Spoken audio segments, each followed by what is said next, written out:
Hello everyone, সবাই কেমন আছেন? সো আজকে আমি আপনাদের সাথে একটা প্রবলেম নিয়ে কথা বলবো। সেটা হচ্ছে যে আমরা মাঝে মধ্যে প্লাগইন আপলোড করতে গিয়ে কিছু প্রবলেম ফেস করতে পারি।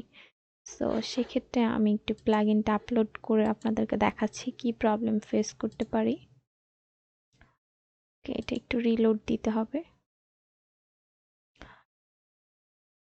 দেন আমি এলিমেন্টর প্রো প্লাগইনটা আপলোড করব।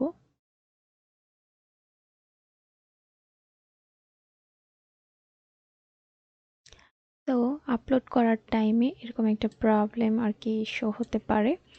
সো এখানে লেখা আছে the uploaded file exceeds the upload max file size directive in php.ini। তো এই ফাইলটা ইনক্রিজ করতে হবে। তো আমাদের সি প্যানেলে যেতে হবে। সি প্যানেল থেকে এখানে ফাইল নেমটা সার্চ করতে হবে মাল্টি পিএইচপি আইএনআই এডিটর। তো এখানে যাওয়ার পরে লোকেশনটা সিলেক্ট করে দিতে হবে। এখন লোকেশনটা হবে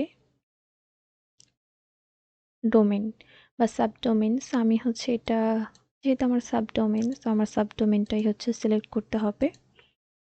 অ্যান্ড এরপরে এখানে মেমোরি লিমিট 128 আছে। দেন ইনপুট টাইম 60। ওকে, সো আপলোড ম্যাক্স ফাইল সাইজটা 2, যেখানে আমি দিয়ে দিব 64। ওকে, তো এরপর আমি অ্যাপ্লাই দিব অ্যান্ড এখানে এসে একটা রিলোড দিব।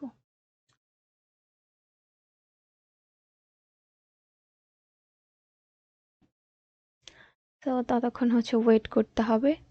তো এই তো ফাইনালি প্লাগইনটা আপলোড হয়ে গেছে। আমি এখন জাস্ট অ্যাক্টিভেট করে দিব। Activate plugin. সো এরকম অনেক প্রবলেম হবে যখন আমরা থিম বা প্লাগইন আপলোড করতে যাব।